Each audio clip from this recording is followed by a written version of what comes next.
Subscribe करिए हमारे channel target UP TET CTET को और बेल आइकन को दबाइए। हेलो फ्रेंड्स, मैं रेनू स्वागत करती हूँ आप सभी भावी अध्यापक एवं अध्यापिकाओं का आपके अपने channel target UP TET CTET में। दोस्तों, आज की इस वीडियो में हम आपके डीएलएड 4th सेमेस्टर के फर्स्ट पेपर आरंभिक स्तर पर भाषा के पठन, लेखन एवं गणितीय क्षमता का विकास, जो पूरा आपका पेपर है फर्स्ट पेपर, इस पेपर के फर्स्ट चैप्टर को आज की इस वीडियो में हम पढ़ने वाले हैं। दोस्तों, जो पहला चैप्टर है उसका नाम है भाषाई कौशल। दोस्तों, आप सभी लोगों को पता है कि किसी भी भाषा को सीखने के लिए 4 दक्षताएं होती हैं। 4 दक्षताओं में कौन कौन सी दक्षताएं होती हैं? सुबोपली, और इसके अनुसार सुनना, बोलना, पढ़ना और लिखना, ये दक्षताएं होती हैं। तो भाषाई कौशल के अंतर्गत हमें एक भाषा को कैसे एक बच्चा सीखता है, इसके अलावा किस प्रकार से वह अपनी मातृभाषा के माध्यम से अपने भावों को प्रकट करता है, अपने विचारों को प्रकट करता है, अपनी बात को दूसरों से कह पाता है, और अपनी बात को दूसरों से कहने के कौन कौन से और साधन हैं, इन्हीं के विषय में आज की इस वीडियो में हम पढ़ने वाले हैं। तो भाषाई कौशल में दोस्तों, आप लोग को पता है कि कोई भी बात हमें कहनी होती है तो हम अपनी मातृभाषा में ही कहते हैं। और किसी परिवार में जब कोई बालक या बालिका जन्म लेती है, कोई बच्चा जन्म लेता है, तो वह जन्म से उसके आसपास जो भी भाषा बोली जाती है, चाहे उसके माता पिता, उसके घर में जो बुजुर्ग हैं, सब जो भाषा बोलते हैं, उसी भाषा को ही क्या करता है, वह बच्चा भी अडॉप्ट कर लेता है, यानी कि उसी भाषा को वह भी बचपन से सीखने लगता है, वह बोलना शुरू कर देता है उसी भाषा में। तो यहाँ पर दोस्तों, भाषाई कौशल में आपको यही समझना है कि किस तरीके से हम आरंभिक स्तर पर बच्चों को पढ़ना सिखाते हैं, और जो पढ़ना बच्चे सीख जाते हैं वह उस पठन के माध्यम से उनके अंदर और कौन से विकास होते हैं, यानी कि मानसिक विकास किस प्रकार से होता है, बौद्धिक विकास कैसे होता है।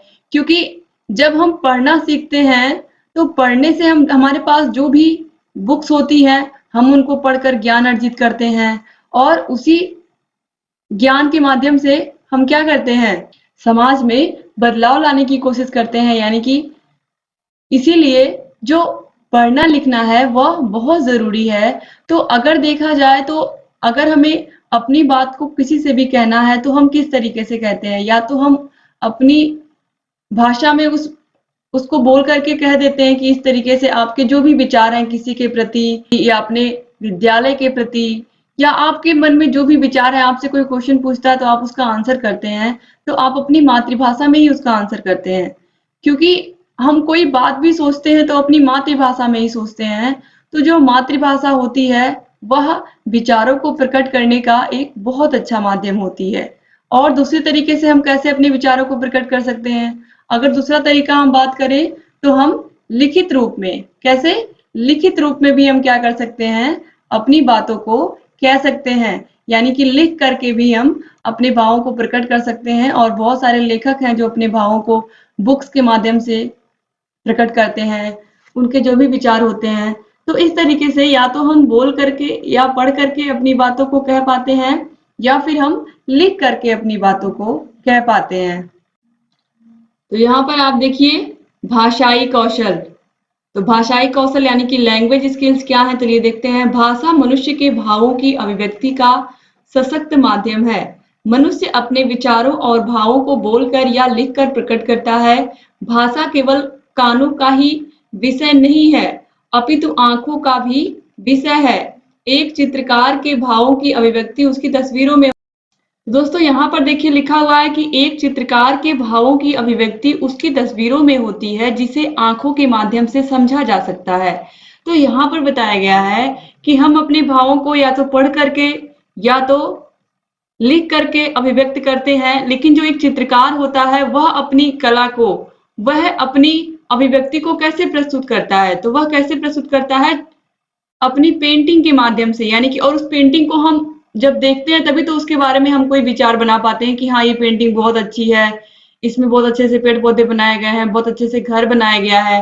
तो हम क्या करते हैं, हम पहले अपनी आंखों से देखते हैं। तो कहीं ना कहीं जो हमारी आंखें हैं ये भी क्या है, भाषा का माध्यम है। यहाँ पर ये बात बताई गई है कि हम अपनी आंखों के माध्यम से उस चित्रकार के चित्र को देखते हैं, यानी कि उस पेंटर के पेंटिंग को देखते हैं और ये डिसाइड करते हैं कि वाकई बहुत अच्छी पेंटिंग बनी हुई है। जब हम उसको देख लेते हैं अपनी आंखों से, तब फिर हम क्या करते हैं, अपने भावों को प्रकट करते हैं। कैसे? बोल करके। ठीक है। तो इस तरीके से यहाँ पर भाषा मानव भावों की अभिव्यक्ति का एक माध्यम है। यह विचार विनिमय का एक साधन है।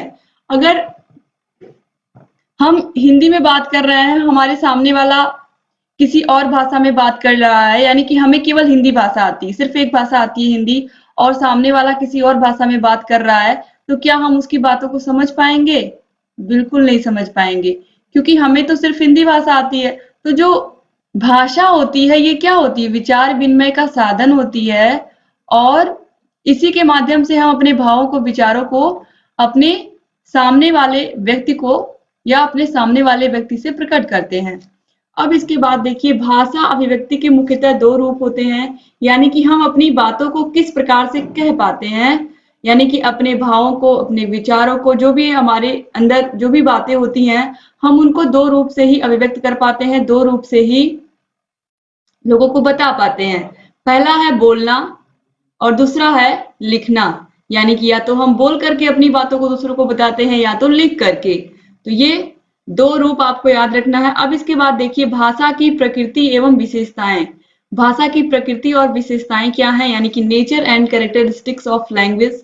तो भाषा और विचारों में एक अटूट संबंध होता है। विचारों के बिना भाषा का कोई महत्व नहीं है। विचारों के माध्यम से ही ध्वनि उत्पन्न होती है, ध्वनियों से विचार उत्पन्न होते हैं, और विचार प्रधान भाषा मानव जगत की विशेषता है। यानी कि यहाँ पर कहा गया है कि जब हमारे अंदर कोई विचार आता है, तभी तो हम उसको कह पाते हैं। कोई चीज हमसे, कोई क्वेश्चन पूछता है, तो या हाँ ना कोई भी आंसर हम करते हैं, तो हम सोच करके ही तो आंसर करते हैं। तो पहले हम विचार करते हैं, विचार करने के बाद क्या करते हैं, हम ध्वनि उत्पन्न करते हैं या हम बोलते हैं। ठीक है। और जो विचार प्रधान भाषा होती है, यही क्या होती है, मानव जगत की विशेषता। यानी कि हम जो भी बातें कहते हैं वह सोच विचार के कहते हैं, तो यह क्या है, मानव जगत की विशेषता है। इसके बाद देखिए, भाषा अभिव्यक्ति का एक सांकेतिक माध्यम है या एक सांकेतिक साधन है।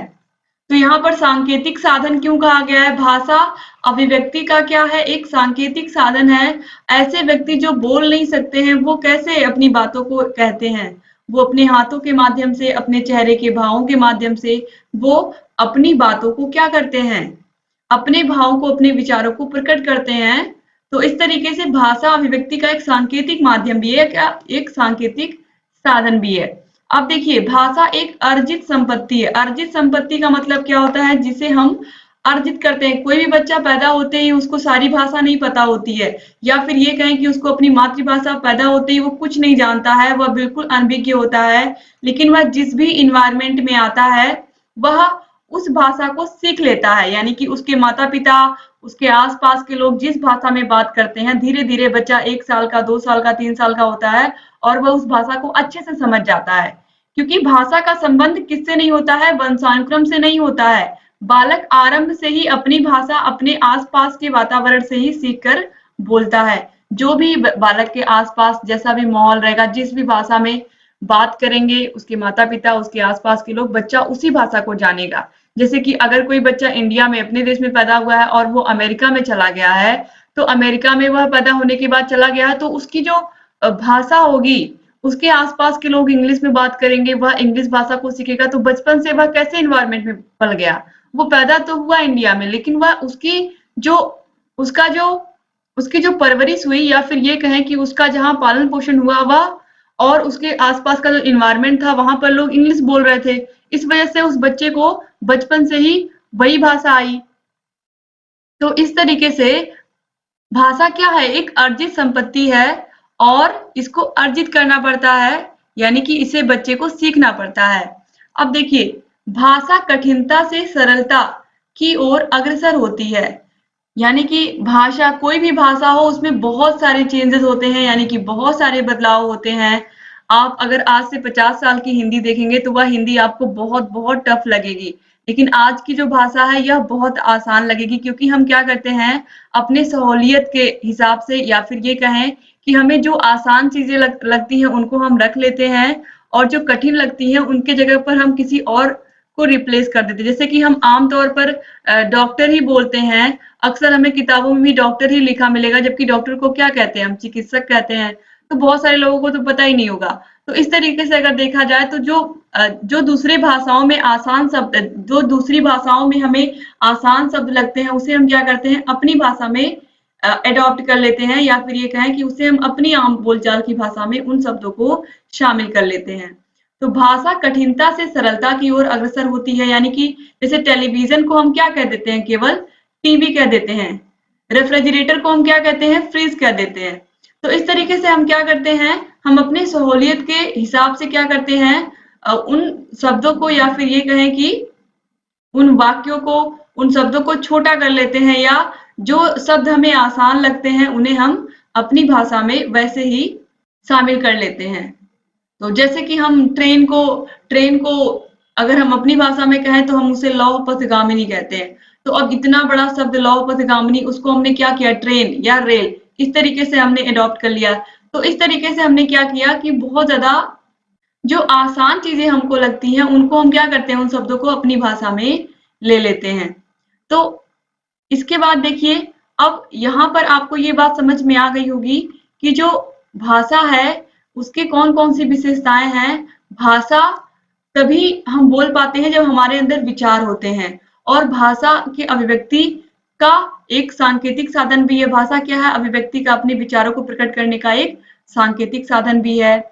और यह क्या होती है, अर्जित करनी पड़ती है। कोई बच्चा पैदा होते ही उसे नहीं पता होती है भाषा, वह अपने इन्वायरमेंट से, अपने माता पिता से, अपने आसपास के लोगों से ही भाषा सीखता है। और भाषा क्या करती है, जो उसे आसान चीजें लगती हैं उसको क्या कर लेती है, अपने अपने भाषा में, या फिर ये कहें कि अगर हिंदी भाषा में कोई शब्द है जो कठिन है, उसकी जगह पर अगर हमें कोई सरल शब्द मिल रहा है तो हम उसको अपनी भाषा में अपना लेते हैं। तो इस तरीके से यहाँ पर आपने भाषा की विशेषताएं देखी। अब वाकई भाषा का महत्व क्या है, इम्पोर्टेंस ऑफ लैंग्वेज, एक लैंग्वेज का कितना महत्व होता है हमारे जीवन में, हमारे व्यक्तित्व के विकास में, हमारी भावनाओं को प्रकट करने में, या फिर हमारे सृजन क्षमता में। इन सभी के विषय में आज की इस वीडियो में हम पढ़ेंगे।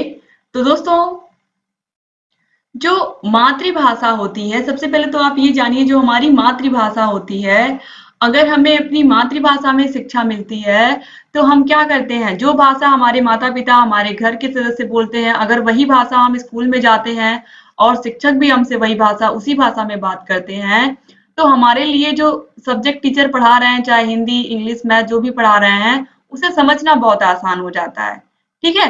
तो बालक की मातृभाषा में शिक्षा ग्रहण करने से उसके शारीरिक अवयवों पर दबाव नहीं पड़ता है, तथा सुनने, लिखने, बोलने एवं पढ़ने आदि से संबंधित इंद्रियों का विकास भी ठीक प्रकार से होता है।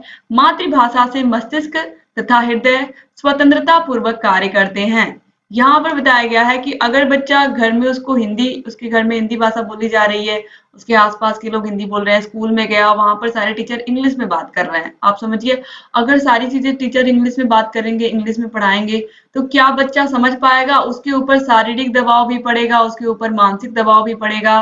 ना तो वह सही से उसको, उस भाषा को लिखने में सक्षम होगा, ना बोलने में सक्षम होगा, और सुनने के बाद वह समझ भी नहीं पाएगा, और उसकी इंद्रियों को भी क्या करना पड़ेगा, अधिक मेहनत करना पड़ेगा। और अगर यही उसको मातृभाषा में जब शिक्षा दी जाएगी तो उसके ऊपर कोई बर्डन नहीं रहेगा। टीचर अगर उससे कोई क्वेश्चन भी पूछेंगे तो वह खुल करके उस क्वेश्चन का आंसर भी उसी भाषा में बताएगा, क्योंकि उसको उसकी मातृभाषा अच्छे से आती है। तो अगर बच्चे को मातृभाषा अच्छे से आती है तो इससे क्या होता है, उसके व्यक्तित्व का भी विकास होता है, क्योंकि वह सही से सुनेगा, लिखेगा, बोलेगा, पढ़ेगा, तो कहीं ना कहीं व्यक्तित्व का विकास तो होगा ही, और उसका मस्तिष्क भी क्या रहेगा, स्वतंत्रता पूर्वक कार्य करेगा। अब इसके बाद है भावात्मक विकास। किसी बच्चे का भावात्मक विकास कैसे होता है, या इमोशनल डेवलपमेंट। बचपन में ही बालक श्रवण, ग्रहण और अनुकरण की प्रक्रिया द्वारा मातृभाषा को सहज ही आत्मसात कर लेता है। बच्चा पहले सुनता है, अपने आसपास के वातावरण से पहले सुनता है, फिर उन बातों को ग्रहण करता है, और फिर उन्हीं का अनुकरण करता। धीरे धीरे बच्चा भी वही सारी बातें सीखने लगता है, बोलने लगता है, शब्दों को, वाक्यों को। तो मातृभाषा में वह क्या कर लेता है, सभी बातों को समझ लेता है। अब मातृभाषा उसके अंतःकरण की भाषा बन जाती है। यानी कि अगर हमें हिंदी भाषा आती है तो हम उसी भाषा में सोचेंगे। क्या हम इंग्लिश में कोई भी थॉट सोचेंगे? बिल्कुल नहीं, क्योंकि हमें जो भाषा अच्छे से आती है हम उसी भाषा में क्या करेंगे? उन बातों को सोचेंगे, सोचेंगे, सोचेंगे। ठीक है? तो यहाँ पर कॉलरिज ने क्या कहा है कि मातृभाषा मनुष्य के हृदय के धड़कने की भाषा है। कॉलरिज ने क्या कहा है कि जो मातृभाषा होती है वो मनुष्य के हृदय के धड़कने की भाषा है।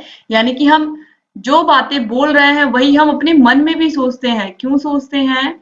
क्योंकि वही हमारी मातृभाषा है, उसी में हम विचार करते हैं, उसी में हम बोलते हैं।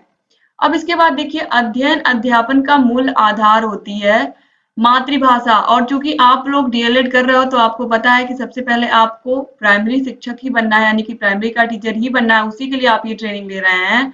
तो आपके दिमाग में हमेशा वो बच्चे होने चाहिए, क्योंकि शुरू-शुरू में जब स्कूल में बच्चे आते हैं तो वो अपनी मातृभाषा में ही बात करते हैं, अपनी मातृभाषा में ही बोलते हैं और उनको उनकी मातृभाषा में ही आपको पढ़ाना होता है, समझाना होता है। तो जो अध्ययन अध्यापन का मूल आधार होती है वह होती है मातृभाषा। तो मातृभाषा शिक्षा का मूल आधार है। मातृभाषा के माध्यम से ही शिक्षा दी जा सकती है। मातृभाषा में प्राप्त ज्ञान का प्रभाव अस्थायी होता है। अस्थायी होता है, इसका मैं आपको एग्जाम्पल समझाती हूँ।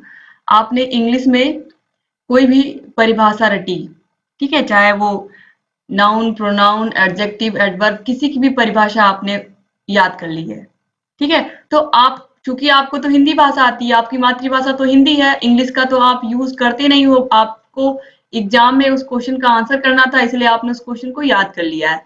अब आपने याद तो कर लिया है, लेकिन आप देखोगे कुछ दिन के बाद वो भूल जाएगा। लेकिन अगर आपको नाउन की, प्रोनाउन की परिभाषा अगर हिंदी में पूछा जाए तो आप बहुत आसानी से बता लेंगे, क्योंकि हिंदी क्या है? आपकी मातृभाषा। हिंदी में जो चीजें आपने याद कर ली हैं, जो बातें आपने समझ ली हैं, वो हमेशा के लिए स्थायी हो जाता है। लेकिन जो हम दूसरी भाषा में शब्दों को, वाक्यों को सीखते हैं, अगर हम उनका प्रयोग नहीं करते हैं अपने दैनिक जीवन में, तो वो बातें हमें भूल जाती हैं, या वो याद की हुई, रटी हुई चीजें क्या होती हैं, धीरे-धीरे भूल जाती हैं। तो जो अध्ययन अध्यापन का मूल आधार होता है वह क्या होता है? हमारी मातृभाषा होती है। और मातृभाषा में ही हम अपनी बातों को अच्छे से कह पाते हैं और बहुत सारी चीजों को क्या करते हैं? सीख पाते हैं। तो दोस्तों, अगर देखा जाए तो हमारा सांस्कृतिक और सामाजिक विकास भी हमारे मातृभाषा के माध्यम से ही होता है, क्योंकि हमारे आसपास के लोग जिस भाषा में बोलते हैं वही भाषा हम सीखते हैं। आपको पता ही चल गया होगा अब तक। इसके अलावा जो हमारे आसपास की संस्कृति होती है, यानी कि जो हमारे कल्चरल प्रोग्राम होते हैं, वो सब भी क्या होते हैं? हमारी अपनी मातृभाषा में ही तो होते हैं।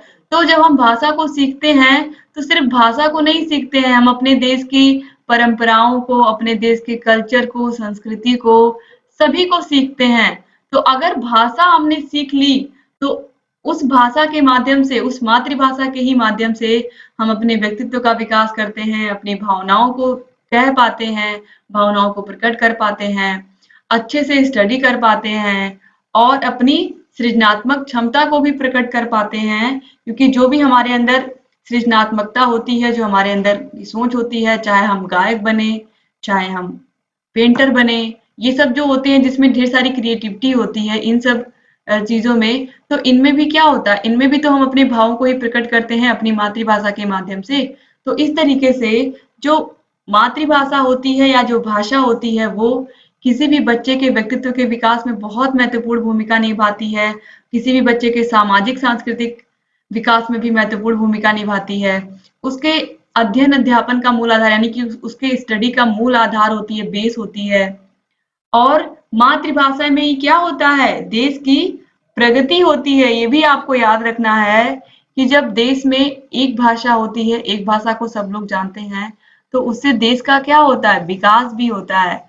तो इस तरीके से जो मातृभाषा होती है वो बहुत बहुत महत्वपूर्ण है हमारे लिए। और इसीलिए हम, ये जो पूरा आपका पेपर है आरंभिक स्तर पर भाषा के पठन, लेखन एवं गणितीय क्षमता का विकास, यानी कि इसमें आपको क्या क्या पढ़ना है?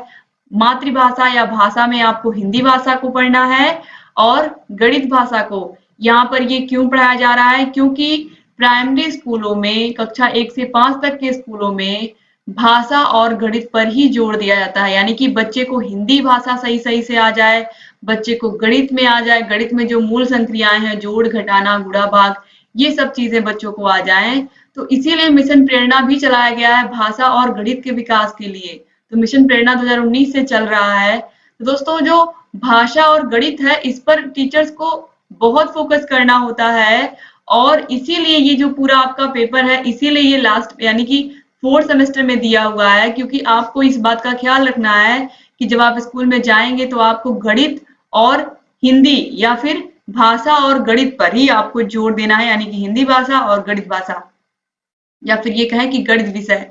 तो इन दोनों विषयों पर आपको विशेष ध्यान देना है बच्चों के, और इसीलिए ये फोर्थ सेमेस्टर में दिया गया है कि इस बात का आप खास ख्याल रखेंगे कि स्कूल में जाएंगे तो आपको ये बात याद होनी चाहिए कि बच्चों की भाषा अच्छी करनी है, यानी कि बच्चे सही से उस भाषा को बोलना सीख जाएं, पढ़ना सीख जाएं, लिखना सीख जाएं, और गणित में जो मूल संक्रियाएं हैं उनको करना सीख जाएं।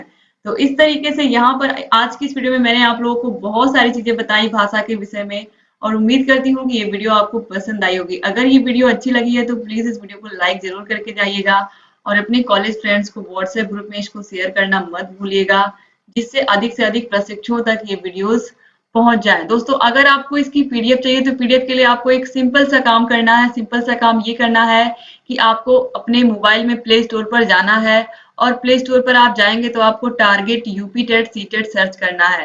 टारगेट यूपी टेट सीटेट आपको सर्च करना है, और जब आप जैसे ही सर्च करेंगे आपको हमारे चैनल का लोगो मिलेगा येलो कलर का, उस पर टीयूसी लिखा हुआ मिलेगा गोल सा इस तरीके से, और आपको उसको डाउनलोड करना है और एक नाम मात्र की फीस दे करके आप उसको जुड़ जाएंगे उससे, और वहां पर आपको सभी विषयों की पीडीएफ भी हम देंगे, सभी विषयों की आपको क्लासेस भी वहां पर मिलेंगी, सभी विषयों के टेस्ट पेपर भी हम आपको अवेलेबल करवाएंगे। तो आपको सिंपली ये काम करना है और आसानी से जुड़ जाना है ऐप से, और आपको सभी विषयों की जितने स्टडी मटेरियल है हम आपको सब देंगे। और अगर आपको दोस्तों दिक्कत हो रही है ढूंढने में या नहीं मिल रहा है तो कुछ नहीं करना है, आपको डिस्क्रिप्शन बॉक्स और कमेंट बॉक्स में मैं आपको लिंक दे देती हूँ, वहां पर जा करके भी आप इसको आसानी से डाउनलोड कर सकते हैं इस ऐप को। तो आपको ऐप की लिंक डिस्क्रिप्शन बॉक्स और कमेंट बॉक्स दोनों जगह मिल जाएगी, कमेंट बॉक्स में भी जा करके आप उसको डाउनलोड कर लीजिए। आपको सभी विषयों की पीडीएफ भी हम देंगे और सभी विषयों की आपको क्लासेस भी वहां पर मिलेंगी, और जिस तरीके से यहाँ पर मैं पढ़ा रही हूँ वैसे ही आपको ऐप पर भी क्लासेस मिलेंगी, और आपको आसानी से ढूंढने में भी कोई प्रॉब्लम नहीं होगी, और सभी क्लासेस आसानी से आप प्राप्त भी कर लेंगे। यहाँ आई बटन पर भी क्लिक करके आपको सभी क्लासेस मिल जाएंगी, और डिस्क्रिप्शन बॉक्स और कमेंट बॉक्स में भी तो लिंक मिल ही जाएगी आपको सभी विषयों की। तो उम्मीद करती हूँ दोस्तों कि आपको वीडियो अच्छी लगी होगी और आप लोग अधिक से अधिक लोग ऐप को डाउनलोड भी करेंगे और सभी विषयों की पीडीएफ भी प्राप्त करेंगे। तो एक बार फिर से आप सभी का बहुत बहुत धन्यवाद वीडियो को पूरा देखने के लिए। मिलते हैं नेक्स्ट वीडियो में, तब तक अपना ख्याल रखिएगा, अपने परिवार का भी ख्याल रखिएगा और हमारे चैनल से ऐसे ही बने रहिएगा। जय हिंद।